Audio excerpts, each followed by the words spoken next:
España de Leyenda. Bienvenidos una semana más al programa España de Leyenda. Recuerden, el programa que le cuentan lo que no le enseñaron en el colegio ni le van a contar en los documentales de la 2. Porque aquí, amigos, hacemos un repaso verdadero a lo que fue la historia de España. Y descubrimos a esos héroes que desgraciadamente los han ocultado y los han puesto pues casi como si fueran villanos. Mientras que a los villanos en este país, amigos, los han puesto como auténticos héroes. Aquí hacemos todo lo contrario, hacemos justicia a la historia. Y la historia nos demuestra que a lo largo de los siglos, Ceuta y Melilla, amigos, han sido dos puntos muy importantes para la península ibérica y para España. Lo vimos lo importante que fueron estos dos puntos, bueno, en este caso, cuando Ceuta fue tomada por los moros en el siglo VIII y luego posteriormente fueron desde estas regiones del norte de África donde se produjo la invasión musulmana que estuvieron aquí 800 años en España. Posteriormente los reyes católicos sabían que era muy importante que tuviéramos bases o enclaves en la costa magrebí, sobre todo para defendernos de posibles invasiones, y España fue tomando posiciones en estos lugares como fueron Ceuta y Melilla. A lo largo de los años, Ceuta y Melilla pues, han sido intentados recuperados por las hordas moras, pero España siempre ha tenido muchísimo empeño para que esto no sucediera. Sabían los españoles que era muy costoso mantener estos enclaves, estas ciudades españolas.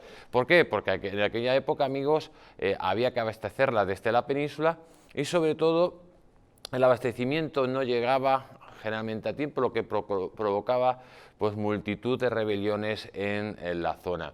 Además, estos lugares eran muy importantes para contener pues, a los corsarios berberiscos, amigos, que asolaban las costas tanto de Levante como italianas, y esto hacía de alguna forma que se pudiera contener y que se pudiera controlar.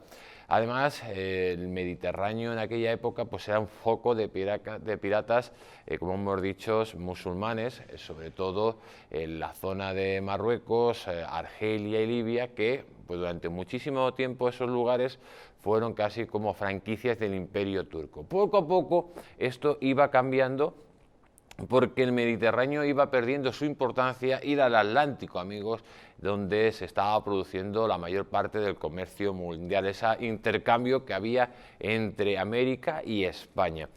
En esta época que estamos hablando, de la que vamos a hablar, estamos en pleno siglo XVIII. Hay que recordar que a principios de siglo hay un cambio de dinastía, llegan los Borbones a España después de esa sangrienta guerra de sucesión, donde Felipe de Anjou pues, vence a los austracistas y toma la corona de España.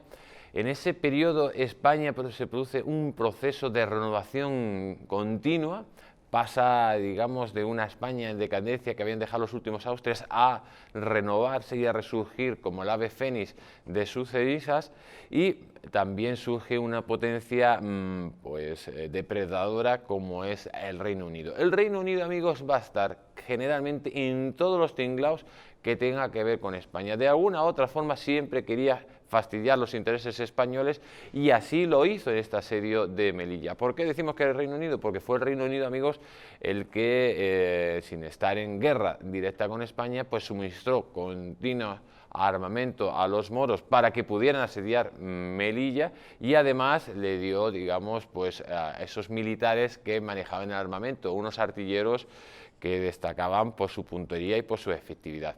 Estamos en el 1774. Los moros del sultán, amigos, 40.000 moros se disponen a asaltar Melilla, que solo estaba defendida en su momento por 770 personas. Posteriormente llegaron más refuerzos desde la península, concretamente de Málaga, para apoyar esa defensa, y además se tuvieron que poner a defender la ciudad, por tanto los prisioneros que había, todo el mundo tuvo que arrimar el hombro para poder aguantar ese asedio. Los marroquíes, amigos, lanzaron más de 8.000 bombas y más de 4.000 balas de cañón. La ciudad quedó prácticamente derruida. Fíjense ustedes cómo quedó Melilla, que incluso algún ministro de Carlos III quiso abandonar la ciudad, cosa que no hicieron muy inteligentemente. Esa era la situación que se vivió en el siglo XVIII de la ciudad de Melilla. Por eso cuando hablamos de Ceuta y Melilla, hay que recordar siempre a toda la gente que nos están viendo que son territorios españoles antes de que existiera Marruecos. Por lo tanto, según las leyes internacionales, amigos, Marruecos no puede reclamar algo que nunca ha sido suyo. Por eso, Ceuta y Melilla son ciudades españolas al 100%, aunque estén en territorio africano. Y esto es muy importante, porque la gente que nos esté viendo tiene que darse cuenta que Marruecos siempre ha intentado recuperar estas dos ciudades y siempre lo va a intentar. Acuérdense ustedes del episodio de Perejil, que parecía una tontería, pero no lo era, porque lo que hizo Marruecos es tomar territorio español, es un primer paso. Ahora lo que estamos viendo con Marruecos es en aguas de Canarias, cómo está ampliando sus aguas territoriales a costa de las españolas. Marruecos, amigos, como decía nuestro querido amigo Raad, siempre ha sido un grano en el culo para los intereses españoles. Por eso es muy importante que conozcamos este capítulo. Sobre todo, amigos, porque si conocemos lo que pasó en el pasado, sabremos lo que va a pasar en el presente y en el futuro. Y hay que tener en cuenta que siempre el reino alauita va a intentar de una u otra forma retomar esos territorios españoles y también, amigos, todo en el ADN de cualquier musulmán, de cualquier islamista, también está lo de recuperar el Al-Ándalus, que es concretamente la península ibérica, donde todos ustedes viven tan felices sin saber pues que hay una fuerza oscura que pretende reconquistar el terreno que en un momento fue suyo. En definitiva, amigos, estamos hablando del siglo XVIII. En España está gobernando Carlos III, un Carlos III que ha sido derrotado por los británicos en la Guerra de los 7 Años. España está renqueante. Además, los marroquíes han firmado un tratado de amistad con los españoles en 1767, con el cual pretenden pues, llenar las arcas de dinero para preparar la guerra. Esto no lo saben los españoles y por lo tanto tendrán casi 7 años de preparativos los musulmanes, los moros, junto a los ingleses para asaltar la ciudad de Melilla. ¿Qué es lo que va a pasar? Pues amigos, lo vamos a ver en este documental, en el documental que nos ha hecho nuestro querido compañero Adrián. Vamos a verlo y a continuación iremos explicando pues, los puntos más interesantes de lo que fue el asedio de Melilla, de esos 40.000 moros intentando conquistar ese territorio español. Dentro vídeo. El asedio de Melilla. 40.000 soldados del sultán chocan contra la defensa numantina de la ciudad.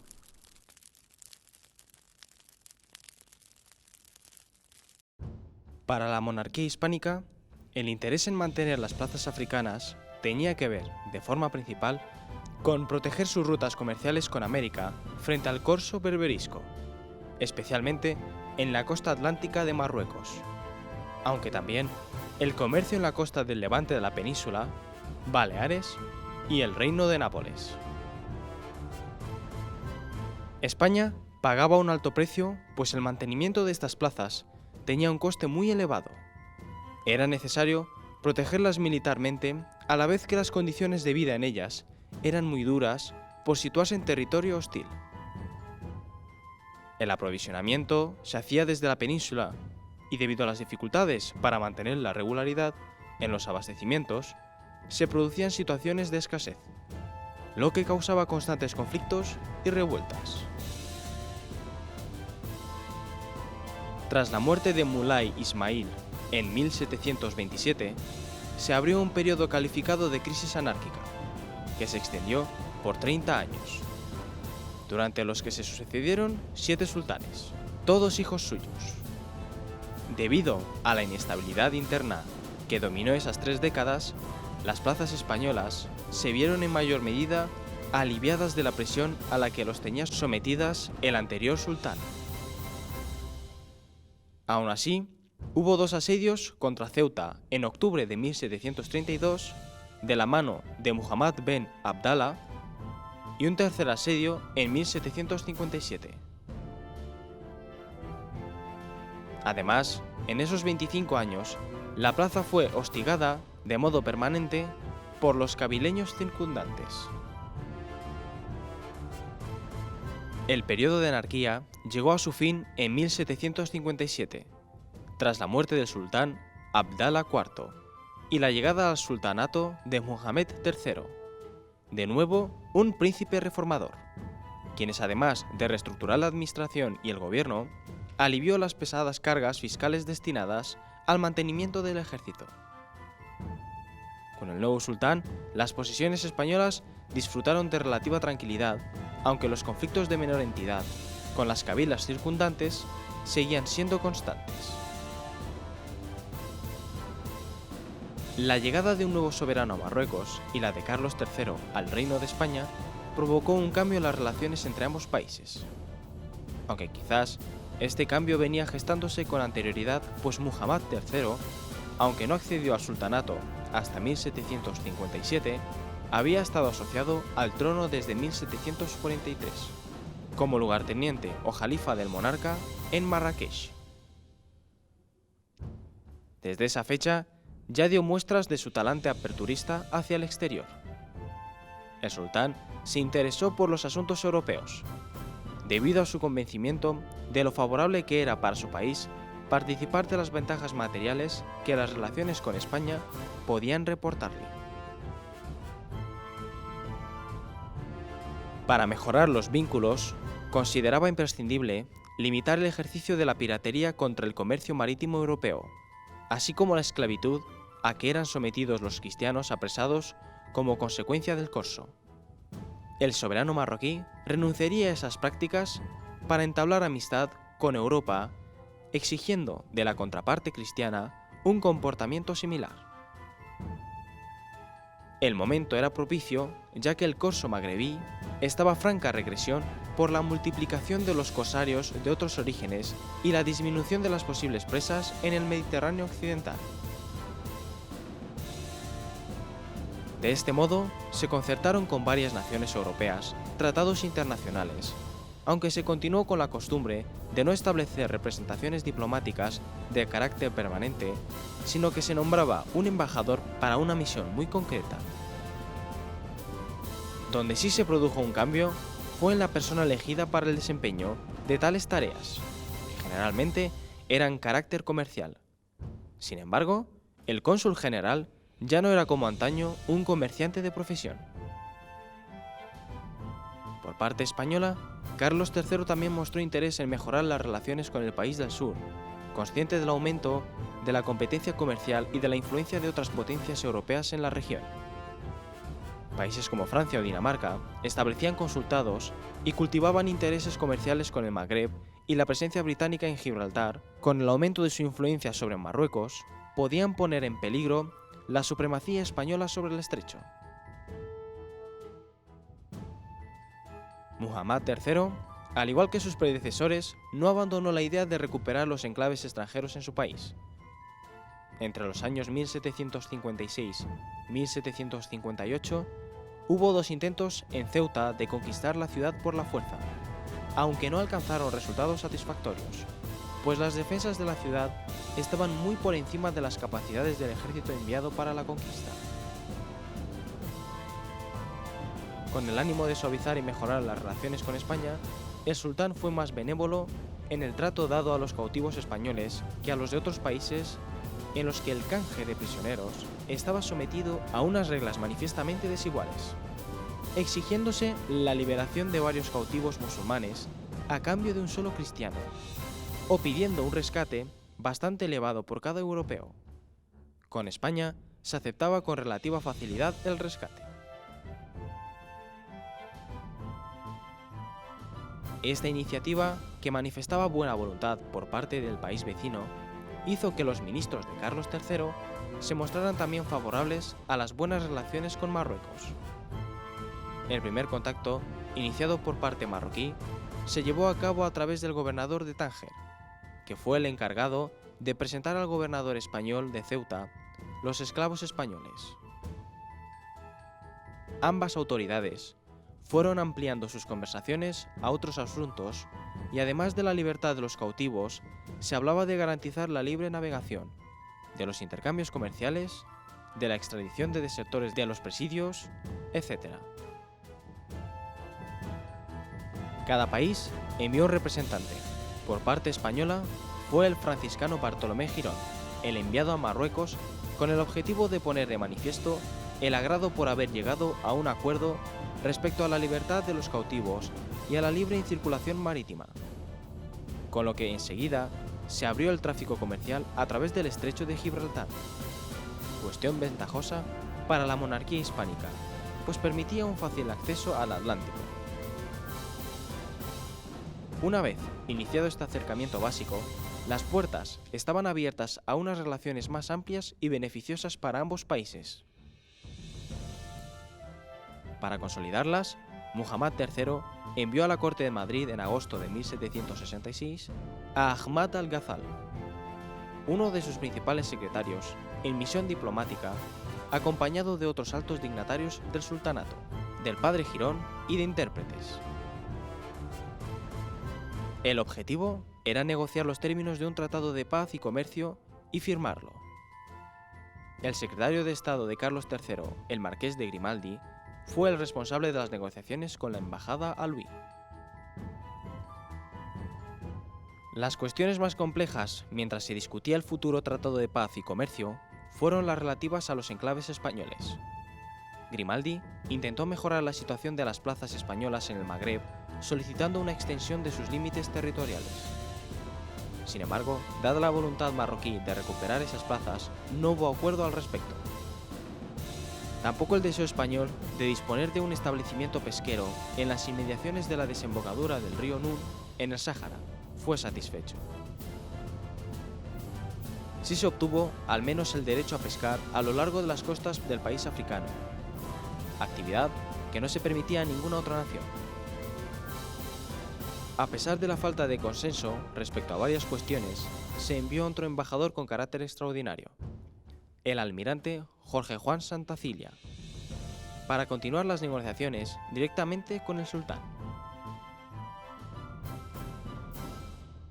En las instrucciones que se dieron a Jorge Juan para su misión de Marruecos, se reconocía que la guerra con este país solo acarreaba perjuicios, tanto desde el punto de vista económico como humano, pues provocaba la interrupción del comercio, el apresamiento de barcos, el pago de rescates, la inversión en armamento y la pérdida de vidas, entre otros. Aunque se vislumbraba un inminente tratado entre ambas potencias, la desconfianza no había desaparecido entre las partes, pues a Jorge Juan, por ejemplo, se le encomendó la misión secreta de elaborar los planos de las alcazabas y de los fuertes que visitara en su camino, de cara a un posible enfrentamiento.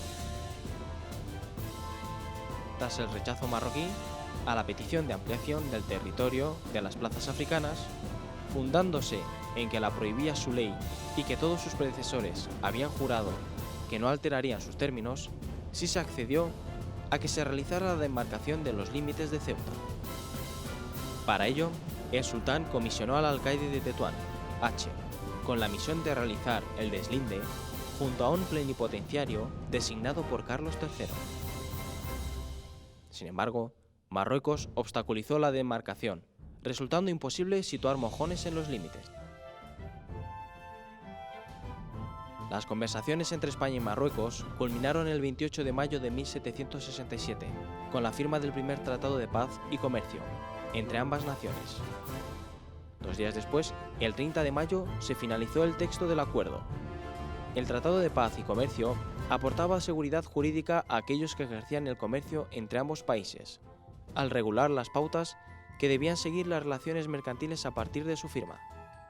Se garantizaba la libertad de comercio y navegación, fijó los gravámenes a que estarían sujetas las transacciones y autorizó la apertura de agencias consulares en los puertos que registraran mayor volumen de intercambios. De este modo, tras la entrada en vigor del acuerdo, se estableció un intenso tráfico comercial entre el sur de la península y los puertos de Larache, Tánger y Tetuán, donde se abrieron oficinas consulares. Ello supuso que en el año 1767 España se convirtiera en el principal aliado comercial del sultanato, situación que se mantuvo hasta el cerco de Melilla de 1774 a 1775. Otra novedad en las relaciones entre ambos países que supuso el tratado fue el establecimiento de un cónsul general en Marruecos, institucionalizando así la representación diplomática de España, aunque no tuvo correspondencia en Marruecos. El Tratado de Paz y Comercio, punto de inflexión según los especialistas en la historia de las relaciones hispano-marroquíes, no acabó con las agresiones. Los beneficios económicos que del acuerdo se derivaron para Marruecos fueron aprovechados por el sultán para la adquisición de armamento, ayudar a la recuperación de los enclaves españoles. La escasa duración de la paz se debió a que en el imaginario marroquí se consideraba que el Estado español ocupaba plazas que debían formar parte del dominio alauí. En virtud de su posición geográfica y que se habían conquistado mediante la fuerza en el pasado, por lo que se sentían obligados a recuperarlas. La expulsión de los cristianos del Magreb había conseguido un éxito notable en 1769, cuando la corona portuguesa decidió abandonar Mazagán, la última plaza que todavía conservaba en la costa atlántica. Tan solo quedaba expulsar a los españoles de Ceuta, Melilla y los peñones de Vélez de la Gomera y Alhucemas, para librarse del enemigo cristiano, para lo cual comenzaron a realizarse preparativos. Muhammad III envió a Londres a uno de sus ministros, Sidi Tahar Fenis, al que se encomendó la misión de adquirir material bélico.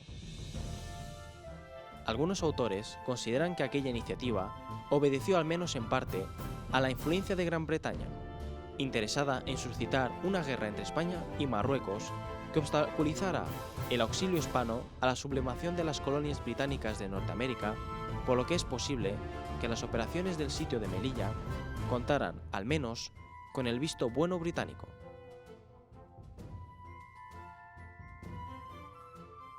El 9 de diciembre de 1774, 7 años después de la firma del Tratado de Paz y Comercio, comenzó el asedio a Melilla, que duró hasta el 19 de marzo de 1775. Pues a pesar de los importantes daños materiales causados, no se consiguió someter al territorio. Igualmente fracasaron los ataques al Peñón de Vélez y al de Alhucemas. Durante el reinado de Carlos III, quien mantenía excelentes relaciones con el sultán de Marruecos, se suscribió en 1767 un tratado de paz y amistad que establecía que la paz entre ambos soberanos sería firme por tierra y por mar. Pero el sultán moro pretendía, con la ayuda del Reino Unido y de mercenarios argelinos, interpretarlo en el sentido de que solo se refería a la paz en el mar. Así, el 16 de septiembre de 1774 anunciaba su propósito de atacar las ciudades españolas en África, sin que por ello se entendiera quebrantada la paz entre ambos reinos. Al mando de la defensa de Melilla se nombró al mariscal de campo don Juan Sherlock, llegado a la ciudad en noviembre de 1774, y se preparó a los regimientos de infantería de España y la princesa, acantonados en Málaga para ser enviados a la ciudad en caso de urgente necesidad. Así el sultán Mohammed ben Abdallah, bajo la promesa de ayuda británica para un conflicto contra España, reunió un ejército de 40.000 hombres apoyados por una poderosa artillería, dirigidas por tropas británicas, y comenzó a bombardear Melilla. Al inicio del asedio, la defensa estaba en manos de 776 individuos de tropa, cifra que posteriormente se incrementó hasta los 2.200, incluidos en 6 regimientos de infantería y las compañías de pie fijo, a los que hay que añadir 887 desterrados, que también formaron parte de la defensa, participando tanto en la construcción de las defensas como en la batalla. Desde el inicio del asedio, las tropas moras emplearon toda su capacidad de fuego, especialmente su potente artillería, que bombardeó la ciudad sin descanso, dejando prácticamente destruida Melilla. De nuevo, la pérfida Albión tomaba cartas en contra de España, y en medio del asedio, un convoy británico que llevaba ayuda para las tropas del sultán fue interceptado y capturado por la Armada Española. La flota del capitán don Francisco Hidalgo de Cisneros auxilió a la ciudad con 4 fragatas, 8 jabeques y 4 navíos, manteniendo la comunicación con Málaga e imposibilitando a los marroquíes recibir refuerzos por mar, al mismo tiempo que bombardeaba a los ejércitos enemigos.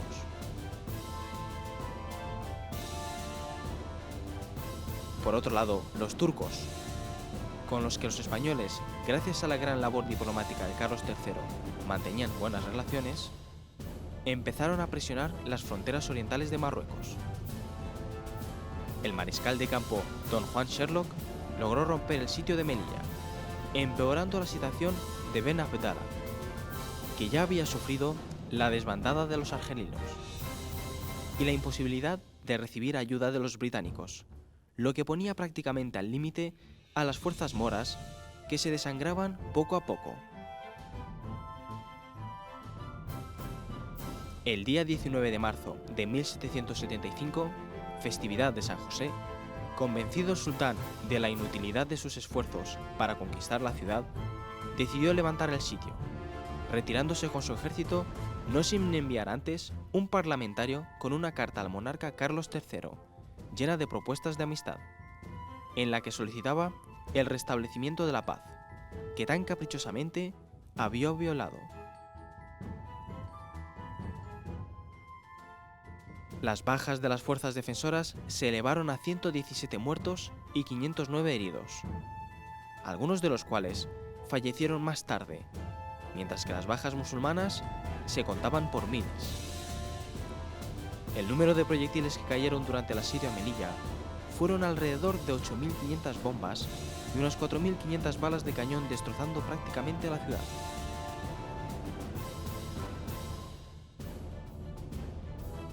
Según Roberto Juárez, este asedio fue la ocasión para que resucitara la intención por parte de algunos ministros de Carlos III de abandonar la plaza e incluso volarla. Y aunque al parecer el rey estaba de acuerdo con ellos, la idea fue olvidada con el paso del tiempo. Con la paz de Aranjuez de 1780, Marruecos reconoció la soberanía española de Melilla hasta nuestros días.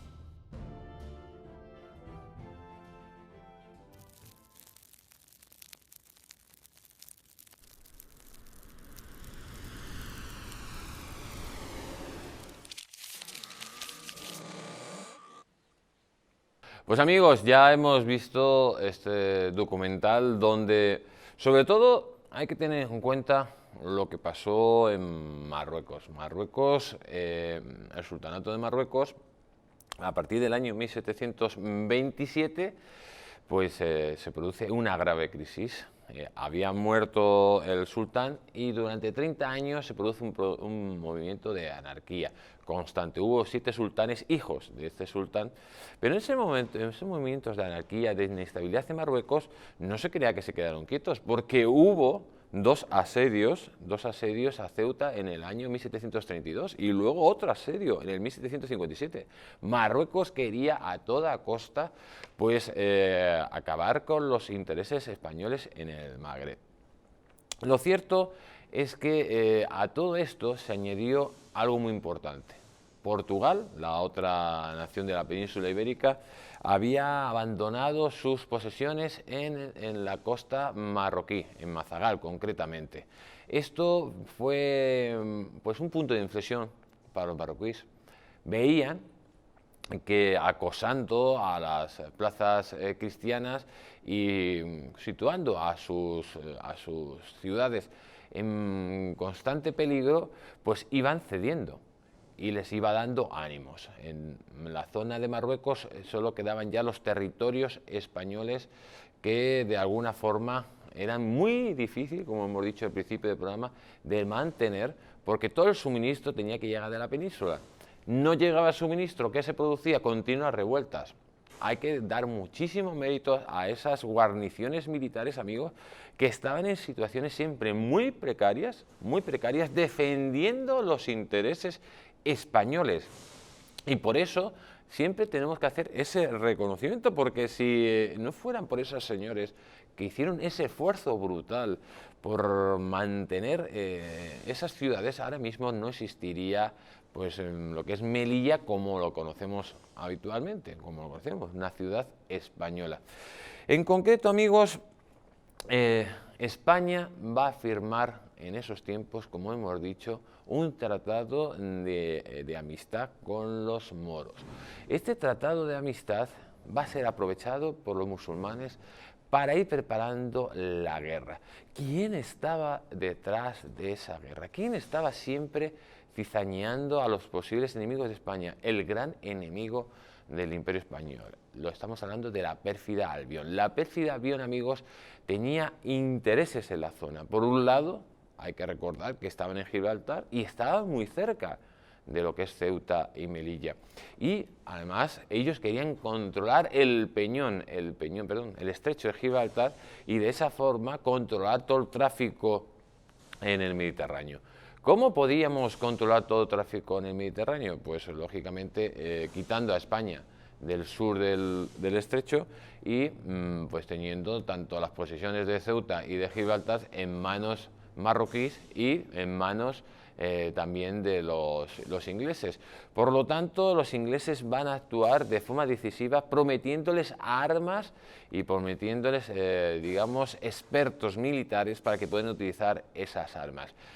El sultán de Marruecos, amigos, se pone en contacto con los ingleses y los ingleses preparan pues lo que va a ser una guerra que va a romper cualquier tipo de tratado con los españoles. Vamos a ver el siguiente vídeo.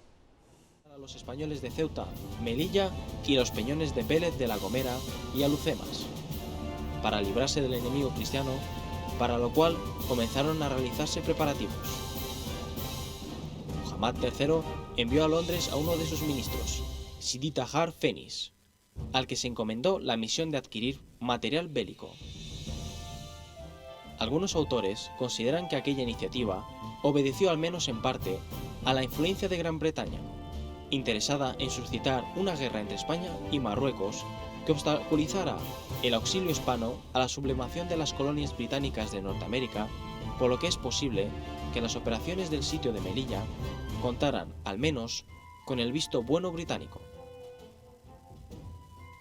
Pues ya tenemos todo preparado. Por un lado, amigos, los moros que han firmado pues un tratado de amistad con los españoles, pues han hecho el paripé. Es una falsa totalmente. Ellos no quieren la paz con los españoles, sino quieren expulsar a los cristianos del territorio magrebí. Por otro lado, tenemos a los ingleses que quieren controlar el estrecho de Gibraltar y de esa forma pues condicionar el tráfico marítimo por aquellos lugares. Y además también, pues sabedores que España es uno de los grandes imperios, grandes potencias de la época, pues si los ingleses tienen problemas o posiblemente tengan problemas en las 13 colonias, pues que España esté entretenido en una guerra con Marruecos. Lo cierto es que todos son intereses internacionales, estamos hablando de alta política internacional de la época, por lo tanto, pues una guerra con Marruecos ahora mismo perjudica gravemente a los intereses españoles y sobre todo que cayera la ciudad de Melilla. Eso sería pues muy perjudicial para España, sobre todo a la hora de contener al corso berberisco, de poder darle seguridad al tráfico comercial, al tráfico marítimo en el Mediterráneo y a la hora de perder un sitio tan estratégico, una posición tan estratégica como sería el control del estrecho de Gibraltar. Ojo de lo que estamos hablando y del golpe que darían los británicos si los moros llegaran a cumplir su objetivo. Por lo tanto, España tenía que empezar a ver las cosas en una perspectiva muy delicada si todo esto se llevaba a cabo.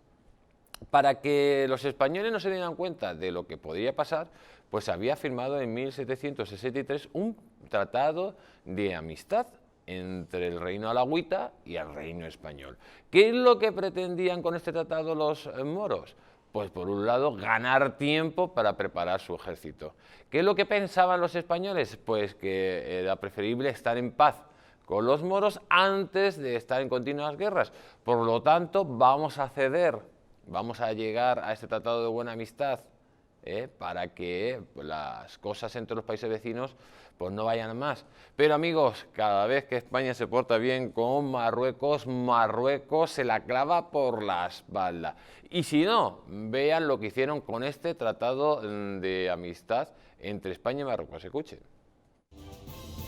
Durante el reinado de Carlos III, quien mantenía excelentes relaciones con el sultán de Marruecos, se suscribió en 1767 un tratado de paz y amistad que establecía que la paz entre ambos soberanos sería firme por tierra y por mar. Pero el sultán moro pretendía, con la ayuda del Reino Unido y de mercenarios argelinos, interpretarlo en el sentido de que solo se refería a la paz en el mar. Así, el 16 de septiembre de 1774, anunciaba su propósito de atacar las ciudades españolas en África, sin que por ello se entendiera quebrantada la paz entre ambos reinos. Hay que tener muchísima cara, como tuvo el sultán de Marruecos, para decir que no rompía la paz con España, amigos, si atacaba por tierra, porque el tratado solo se refería a la paz por mar, algo surrealista, a la hora de vulnerar un tratado de amistad y de comercio como el que habían hecho españoles y marroquíes. Lo cierto que a ellos los tratados, amigos, les daban exactamente igual, porque lo que querían era expulsar a los españoles fuera como fuera de esos territorios. Ya se habían ido los portugueses y ahora se trataba de echar a los españoles de esos territorios. Y allí, como siempre, como ese espíritu maligno, ¿quién estaba siempre detrás de todos estos planes? Por la pérfida Albión. Estamos hablando que se va a iniciar un asedio brutal de casi más de 4 meses, amigos, donde los musulmanes, los moros, van a lanzar todo contra los territorios españoles. Nada más y nada menos que más de 40.000 soldados intervendrán en este asedio. ¿Qué es lo que tendría España para soportar tan magna agresión? Pues amigos, al frente de estos ejércitos estaba Juan Serlot, que se encargaría de preparar las defensas, pero Juan Serlot en principio solo tendría 770 hombres. ¿Qué es lo que pasaría? ¿Llegarían refuerzos de Málaga, de la península? Pues vamos a verlo, escuchen. Y se preparó a los regimientos de infantería de España y la princesa, acantonados en Málaga para ser enviados a la ciudad en caso de urgente necesidad.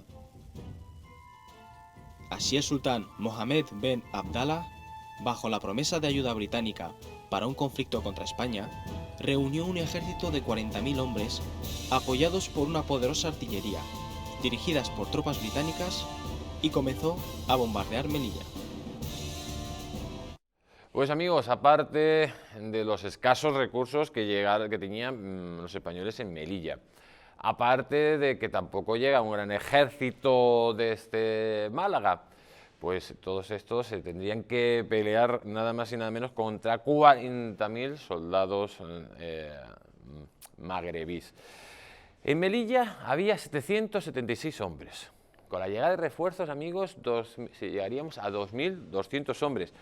A lo cual hay que sumar los 887 desterrados que estaban en esa región, que se unen todos a la defensa de Melilla. Está claro que como cayeras en manos del moro, pues te iban a hacer esclavo o peor, te iban a matar. Hay que recordar, amigos, por ejemplo, lo que hicieron los moros en el Anual con los soldados españoles.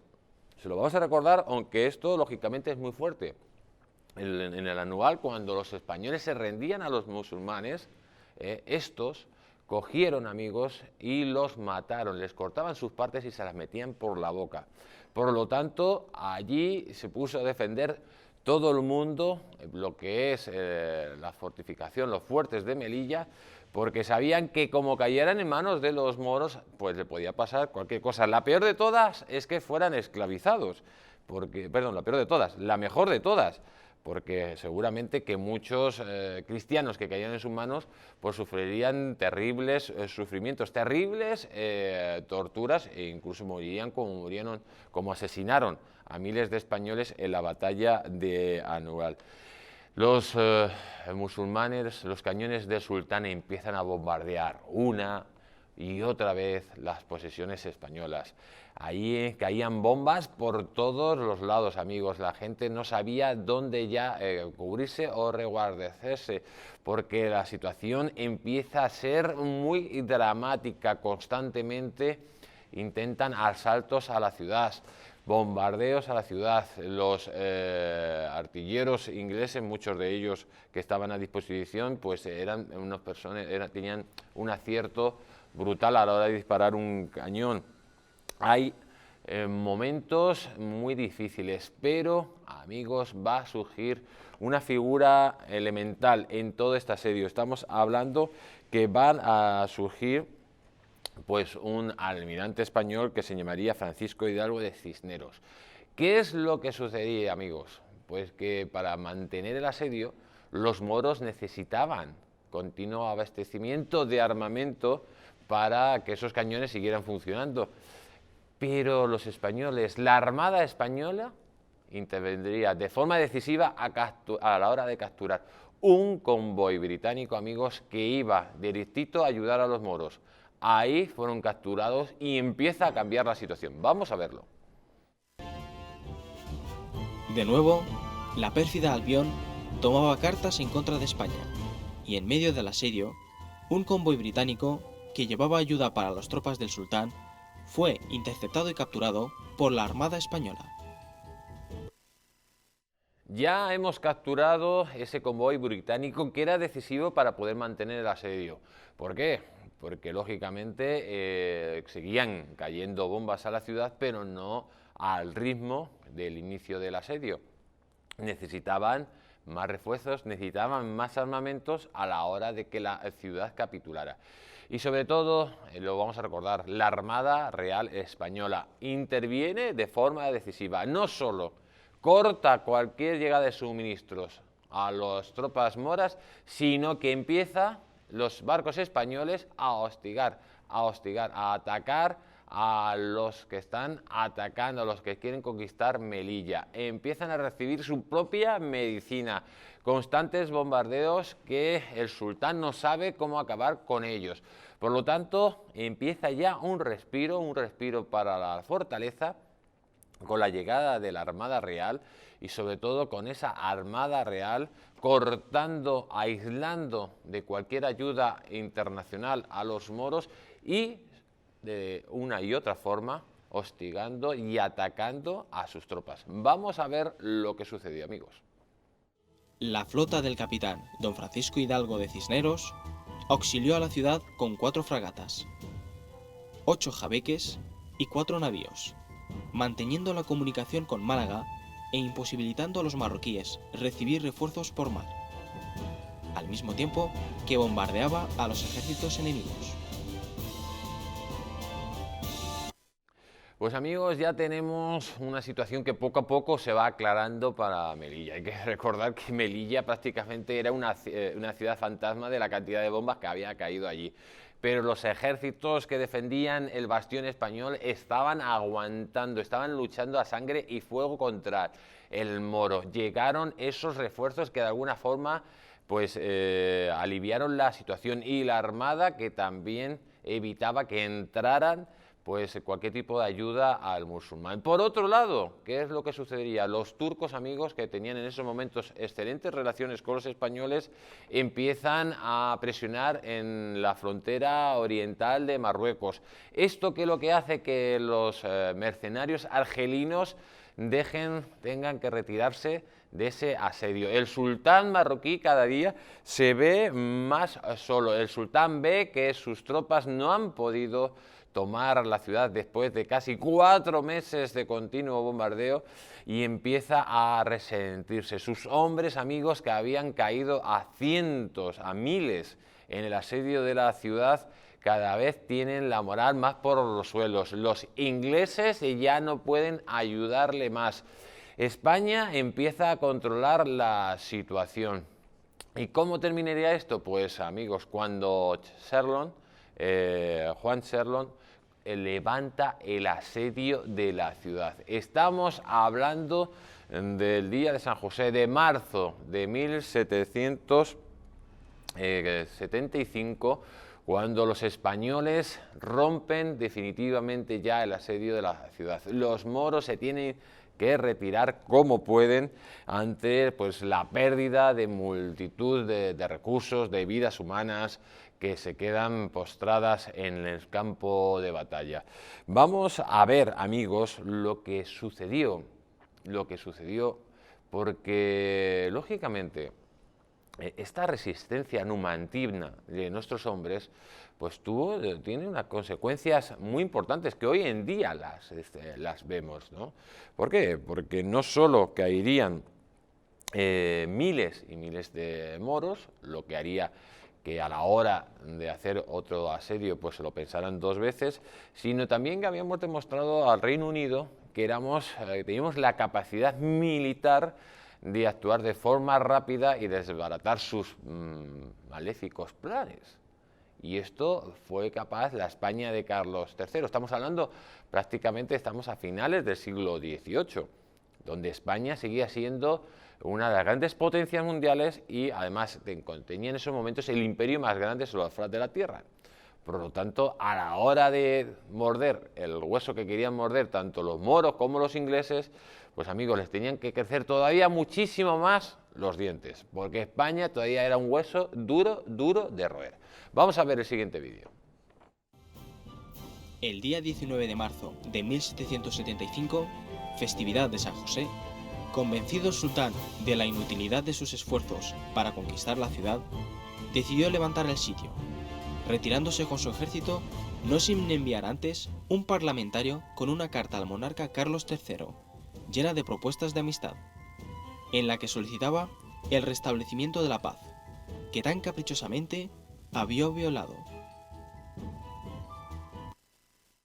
Pues amigos, los musulmanes habían traicionado el tratado de paz, el tratado de amistad con España de forma miserable, habían intentado por la fuerza tomar lo que no era suyo, que son los territorios españoles, las plazas españolas en África, y después de ser humillados, de ser derrotados, de haber perdido miles y miles de hombres, ahora querían la paz rápida con España. No les interesaba que la Marina española, la poderosa Marina española del siglo XVIII, pues acosara sus puertos y sus enclaves. Querían una rápida paz. ¿Por qué? Porque habían visto que tampoco era mucho de fiar los ingleses, que les habían prometido el oro y el moro, y le dieron el moro, pero el oro no. Y los refuerzos y las ayudas inglesas no llegaron a manos del sultán para acabar con los españoles.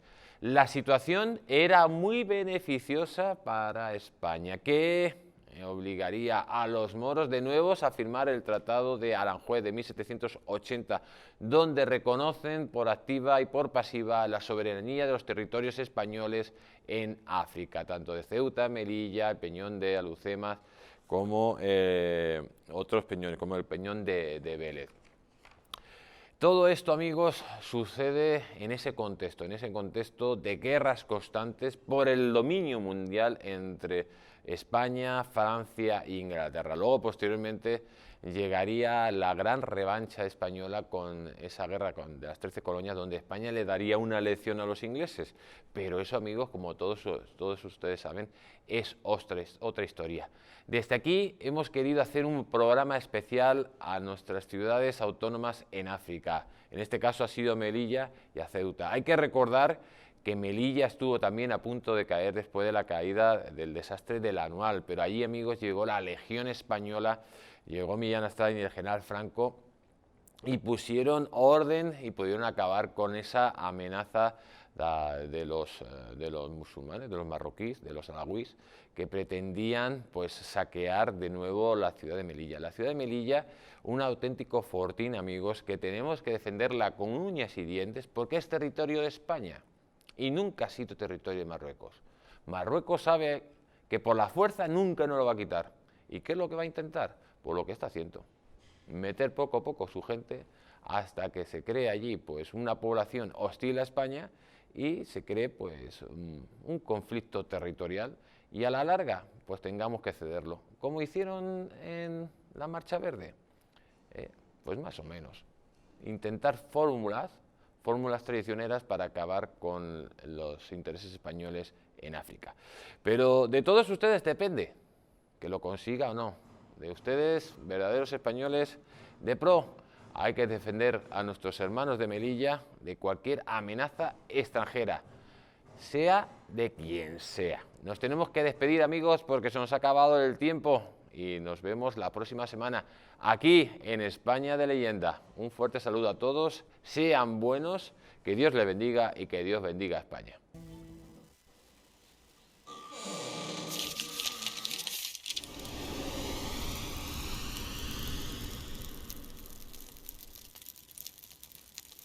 España de Leyenda.